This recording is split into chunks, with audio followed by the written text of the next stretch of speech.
আসসালামু আলাইকুম। ওয়ালাইকুম আসসালাম। আগামীকাল তো ভোট, আপনি কাকে ক্ষমতায় দেখতে চান?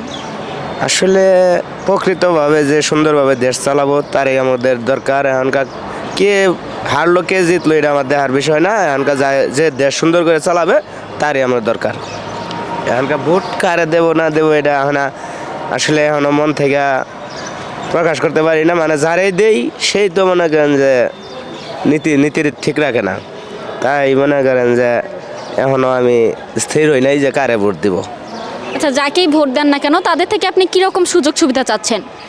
সুযোগ সুবিধা মনে করেন যে সবাই যাতে ভালো কর্ম করতে পারে। এখন মনে করেন যে এই কিছু কিছু পরিবেশ আছে, বাবা মেয়ে ছেলে একসাথে পরিবেশে যাওয়া যায় না, রাস্তাঘাটে খুব খুব খারাপ পরিবেশ, মানে এরকম কিছু। এরপরে চাঁদাবাজ, এরকম মনে করেন যে দুর্নীতি। এই যে একটা মার্কেটে গেলে অমুক নেতারা মনে করেন যে যানজট করে রাখে, তারা কিছু টাকা পয়সা খায়া ওই গাড়ি গুলো যানজট করে রাখে, তারপরে কিছুই বলে না। মানুষের বিশৃঙ্খলা, বুঝছেন, তাদেরকে খুব বিশৃঙ্খলা দেখা যায়। এখনকার এরকম সরকার যদি আসে তাহলে তো করে ক্ষতি।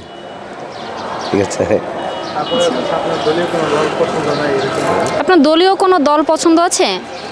না, দলীয় এখনো মন থেকে আমার এখনো আমি স্থির করতে পারি নাই, বুঝছেন, কিসের নাকি এটা মনে করেন আসলে কারে দেবো, এটা যারে দেই সেই তো এরকম হয়ে যায়। মনে করেন একবার আমি তো মনে করেন আমার বয়স কত হবে, হ্যাঁ 43 বছর। আমি আওয়ামী লীগ সরকার দেখলাম, বিএনপি সরকার দেখলাম। এখনকার একটা নতুন কোনো দল আইলে তারা যদি ভালো চালাইতো দেশটা তাহলে মনে হয় ভালো হতো।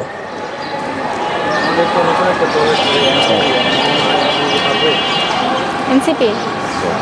আচ্ছা, আমাদের নতুন একটা দল আছে এনসিপি, সে কি পারবে? তার তো একলা পারা সম্ভব না। হ্যাঁ, তাহলে মনে করেন যে সে যদি অন্য কোনো দলের সাথে জড়িত হইয়া যদি দেশটা সুন্দরভাবে চালায়, আমার তো আর সমস্যা নাই। ধন্যবাদ।